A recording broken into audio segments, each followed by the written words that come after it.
Don't come too close, Joe. You might fall in. The ice here is too thin to support our weight. Give one end of the branch to Amy and help me pull her out. Here. Hold on tight, Amy. Come on, now you can make it, Amy. We have to get her home as fast as we can. We're almost home, Amy. Couple more minutes. You'll be warm and dry in no time. Ah, she's finally asleep now. She's quit shivering, too. I'm so grateful it's not serious. She'll be all right now. I think she'll probably sleep through the night. Yes, they were sensible in covering her up and bringing her home so quickly like that. She'll be fine.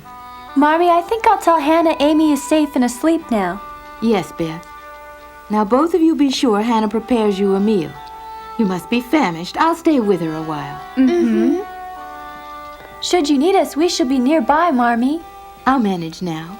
Now you run along and remember to tell everyone she's fine, all right? All right.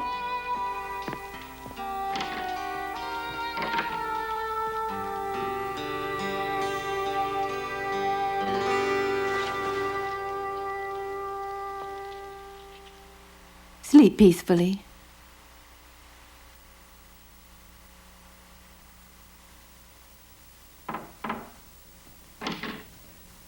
Amy's asleep now, Joe. I've come to see how you are.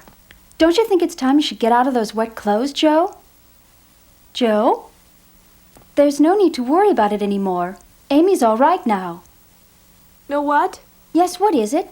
If she should die, it's all my fault. Oh, I'm sure you don't really mean that. 'Cause I'm just no good, Meg. Oh, Joe, that's just silly and you know it. No, it's not silly. It's true. I should have warned her about the danger, and I didn't. If anything happens to Amy, it'll be all my fault. Listen to me, Joe. Laurie said there was nothing you could have done because Amy fell in too fast for you to have stopped her. That's just it. She wouldn't have fallen in if I had been paying more attention to her. I was responsible for her, Meg. Joe. I'm to blame. I'll never forgive myself. I hate myself. I hate myself. Now look what you've done. You've cut your hand. Oh, listen to me, Joe. You've got to stop this nonsense right now, you hear? Oh, leave it alone. I deserve it.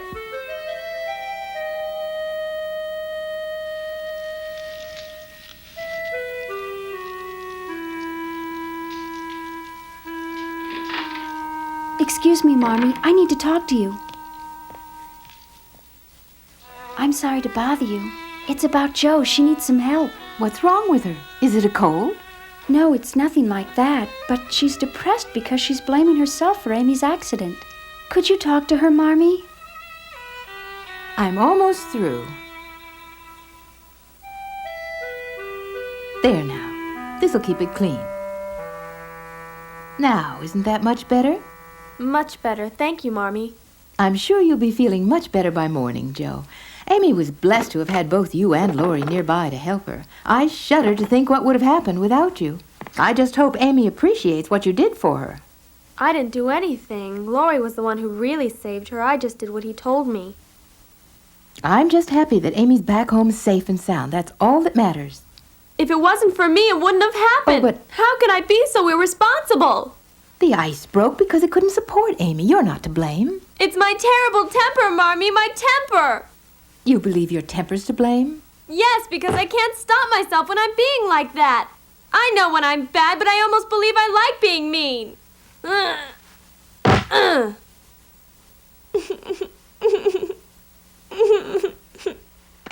Perhaps I can teach you how to control your temper and how to be more patient.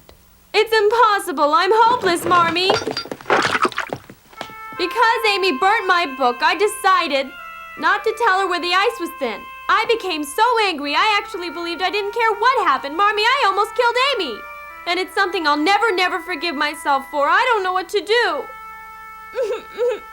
Marmee, help me. Please, please help me. Oh. It's all my fault, mine.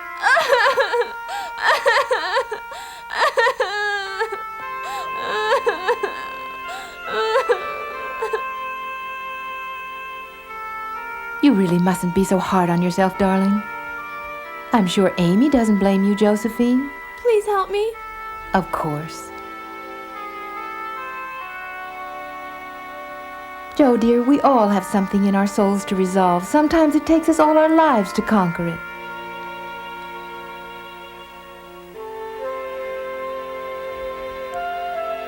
Yes, but sometimes I feel that I'm unable to cope. I must try to control myself. Can I learn how to be a little more patient? You must always try to show compassion for others. Just remember, people are easily bruised by your temper and the pain stays with them. All I want is to be just like you. Allow me to share something with you that I know will help. I know you feel your temper's the worst in the world and you do your best to keep it in check.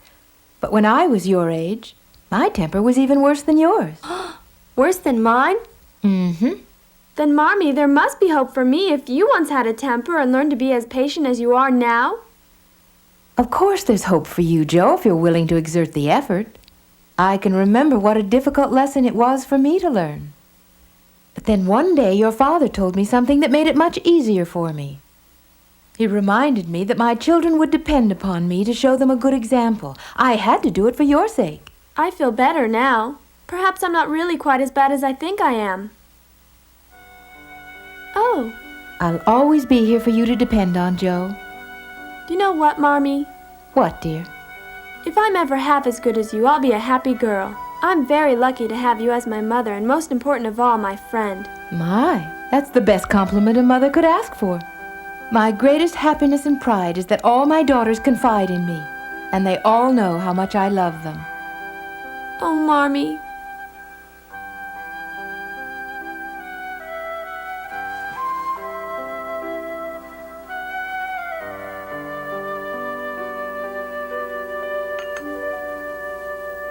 Good afternoon.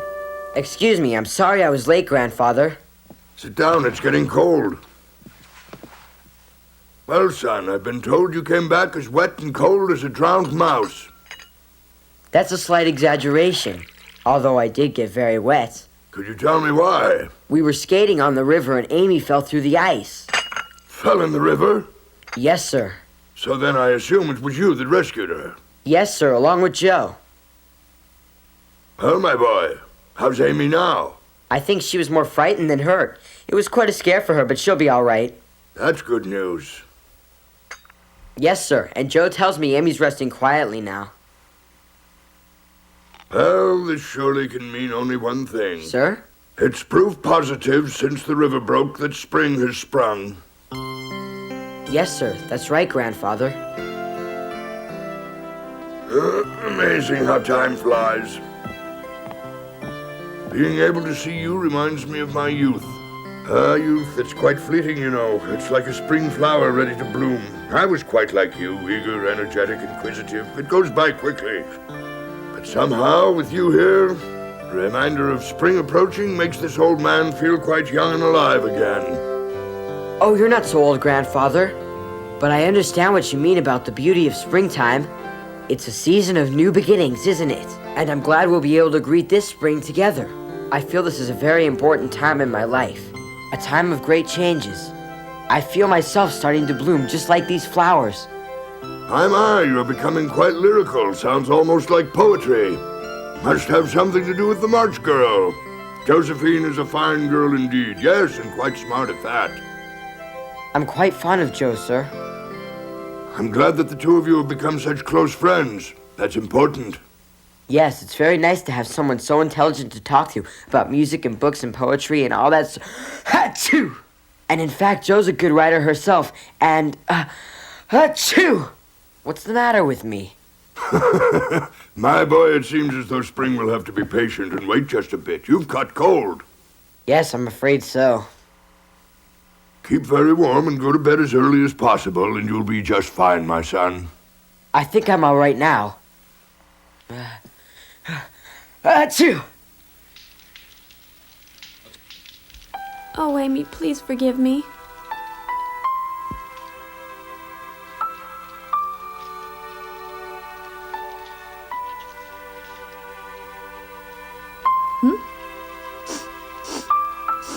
Achoo!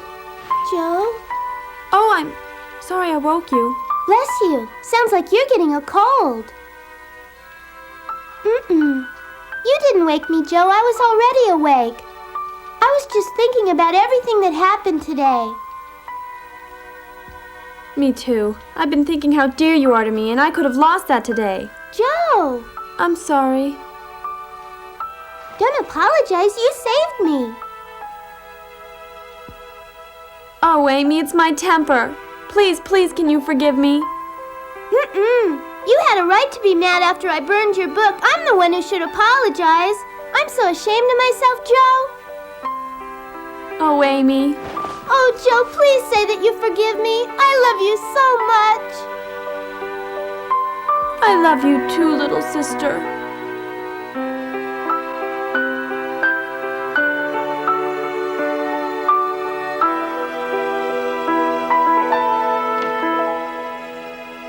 Oh.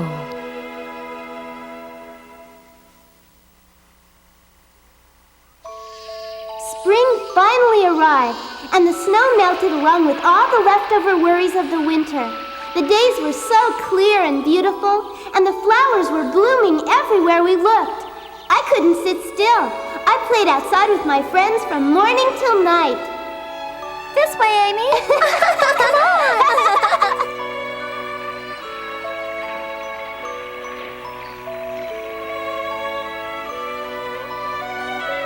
Joe even did her reading outside while walking along the water.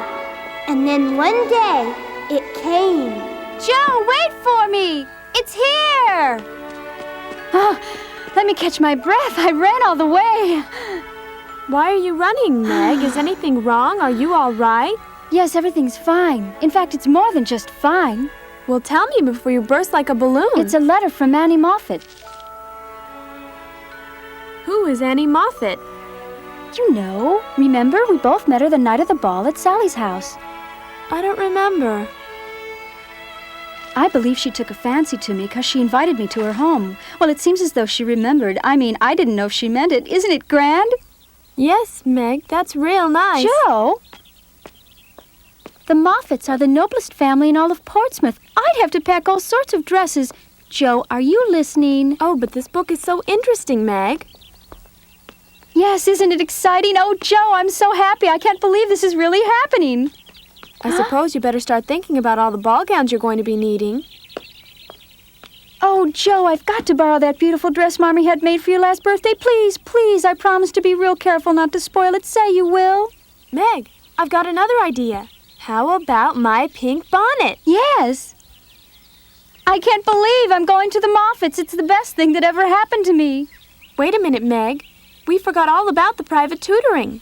You'll have to get permission to make up later on for the lessons you'll miss. Oh, my. I've completely forgotten all of my responsibilities. I'm almost positive I can do a makeup. Well, I'm sure you'll be able to work something out. There.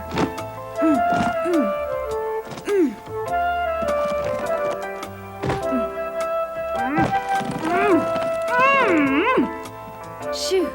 Boy. Do you want me to sit on it, Meg? All right. I'd better take my shoes off first. I don't want to get the bedspread dirty. There now.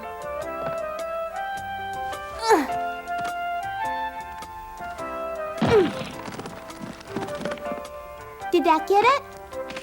That got it. I'd better come to the Moffats with you to help you pack when you come back home. Well, I could fold you into the suitcase and take you along, but then who would shut it for me? You have a good point there, Meg. On second thought, I'll stay home. Well, thanks for offering. Anyway, I'm too busy. Maybe I'll come with you next time. That's right, Amy. Maybe you will. I'm just happy for you that you're able to go away on this trip today. But I feel bad for those poor King children. It's unfortunate they came down with the measles. I hope and pray they get better soon, but it is a bit of a blessing for me, isn't it, Amy? I believe that blessings come in many, many ways. Ah. Marmee sent me to give you these stockings to pack. I don't know if there's room for them in the bag. Yes. We barely managed to shut it Golly. the first time. It's so full. All right, we'll just do it again. But we might not be able to get the bag closed the second time. Mm-hmm. Amy's right. But we'll try and see what happens. Oh, dear! Oh, no, Meg! It exploded! Oh. I'm sure I don't know what your mother could be thinking. What? It amazes me that Mary could be so frivolous sending Meg away for 2 weeks to a family she knows nothing about. In my day, those things just weren't done. We used common sense and decency. I'm almost of a mind not to let her go myself, but I won't interfere in your mother's business. But Aunt March, Marmee does know the Moffat family. Well, actually, Mr. Lawrence is the one that really knows them, and he said they're wonderful people. I'm positive there will be no problem, Auntie. Perhaps, if he knows them. Yes, there shan't be anything to worry about. Well, I suppose they'll have parties and dancing till all hours, won't they? Well, it seems if my memory serves me correctly, there usually are shenanigans going on. And believe me, I just don't want my Meg to be a part of But it. Aunt March, that's like saying we should stay home and never go to any parties. It doesn't seem fair. I'm afraid you don't see my point, dear. It is perfectly fine if one goes to a party and then comes right back home. But it's a different matter if one is staying at someone else's home without a proper chaperone. There, then it seems it's all settled. But Auntie, Marmee has thought this all through very carefully. She decided that Meg could go to the Moffats by herself without a chaperone. Auntie, please don't worry about Meg. She'll be fine. Nothing bad will happen. I'll pray to the Almighty that Meg will be all right. I promise she'll be fine. May I borrow your coach? I'll need it for a couple of hours. Very well.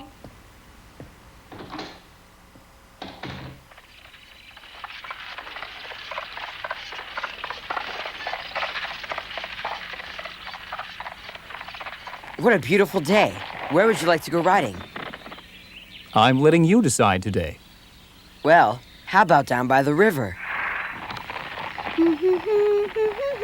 Hi!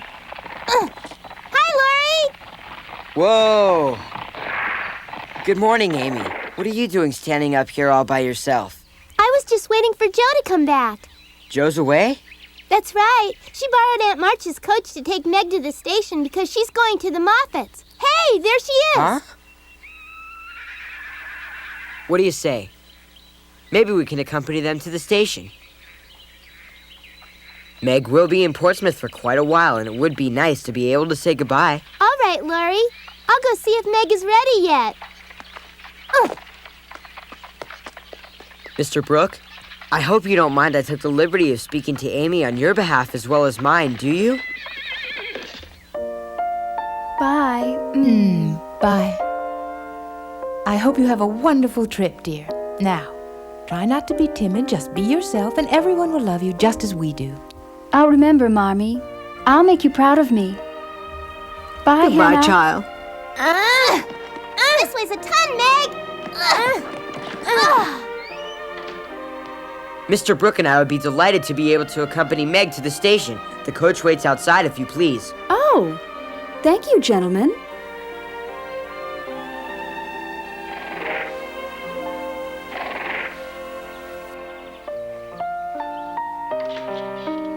Such fun. I'm so excited. Me too.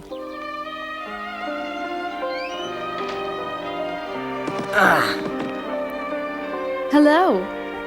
Sir? Oh, morning. Well? Meg, we don't have that much time left. Come on. Okay? Thank you, Laurie, for all your help. I want to come with you to see Meg off at the station, all right, Joe? Yes, but I'm not going directly home. After we drop Meg off at the station, I'll be going to Aunt March's to bring back the coach. Gosh, it'll be an awful long walk back to the house, won't it, Joe? Well, Amy, are you going to come with us or not? I am. Well, it's time we're off. Yeah! Bye! Bye, Meg! Bye! Bye, everybody! We better get going if we're gonna catch up with them. Yeah. Yeah!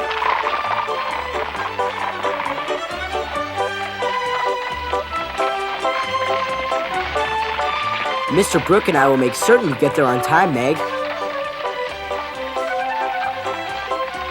Did you know that Mr. Brooke is an expert cavalryman?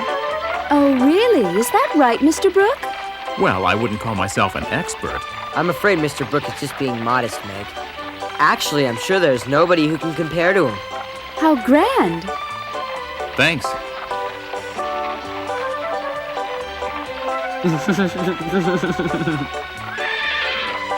Bye.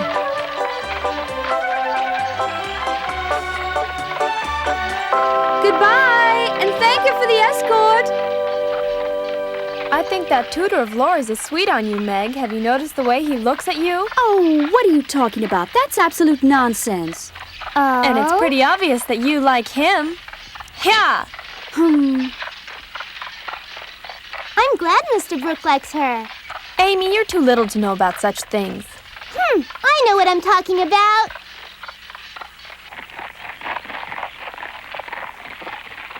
Well, Mr. Brooke, congratulations to you. Congratulations for what?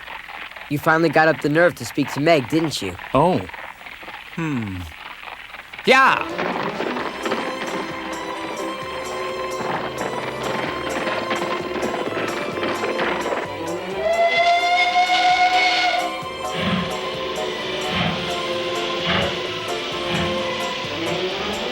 Bye, Joe. Bye, Amy. Say goodbye to Beth and Marmee for me. I will. Goodbye. I'll write you.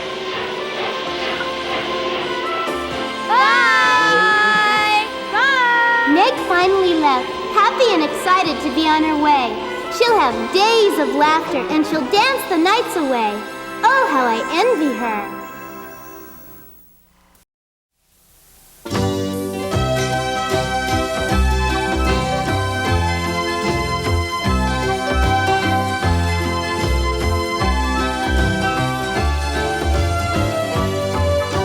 Fortunes of war can change their way. We imagine our lives will be the march from